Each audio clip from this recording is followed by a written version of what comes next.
Hi everyone, this is Alan Rosinski of Metro Manhattan Office Space. I'd be very curious to hear the opinion of my viewers regarding the cancel rent movement, the rent strikes which occurred May 1st in many residential buildings in New York State. The idea behind this being that tenants have been so damaged financially by Corona, by the unemployment caused by Corona, that they should not be obligated to pay rent while economic conditions are as they are, very depressed with a high level of unemployment. Now, I sympathize very much with people who've lost their jobs, working class people, middle class housing, and they can't pay their rent. But at the same time, there's a moratorium on evictions in New York State until May 20th.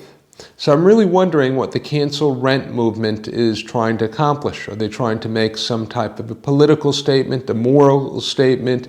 Is this something which is more of an economic issue? Right now, as it stands, there's something of a deferral because tenants are not going to have to pay until May 20th. Now, it's a very tough issue, but I tend to think that this may not be really justified, and I have a lot of sympathy as well for landlords. A lot of these landlords are mom and pop landlords. They're people who've saved for years to make deposits on small multifamily home units. Maybe this is a wealth accumulated over several generations, and because of these rent strikes, their position is jeopardized. They may not be able to pay their mortgages. Their properties could go into foreclosure. They may not be able to pay property tax, maintenance on the buildings. And I mean, landlords provide services. I mean, you go on a rent strike and your landlord can't pay the exterminator. They can't maintain a building. It just doesn't, it seems like almost the tenant is shooting themselves in the foot. I mean, another thing which kind of disturbs me about this, in these rent strikes, there's certainly tenants who haven't lost their jobs, tenants who are in a strong financial position who just go along for the ride. And it puts landlords in a position where they can't be selective about who they help in the building, which tenants are truly in need, and which tenants really deserve to be given some form of deferral, maybe even an abatement on their rent.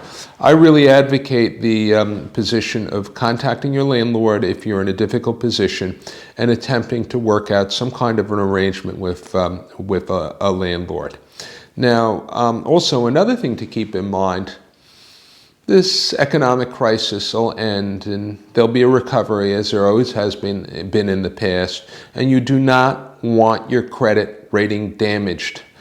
If in another 3 or 4 years somebody's participated in a rent strike and this failure to pay has been reported to a credit agency, it may make it far more difficult to obtain a mortgage at a favorable rate. So I think tenants have to keep this in mind. Now, I'm more of a commercial real estate broker.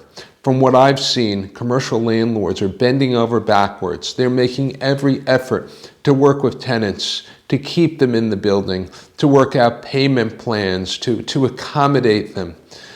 So we're all kind of in this together, and I think there's always room for dialogue. And if you've signed a lease, it's also an agreement, and there's a moral obligation to respect an obligation you've made, both on the part of the landlord and the tenant, but we'll all need to work together under these difficult circumstances. In any case, have a nice evening, and until the next time, this is Alan Rosinski of Metro Manhattan Office Space. Please feel free to subscribe to my YouTube channel. Have a nice evening.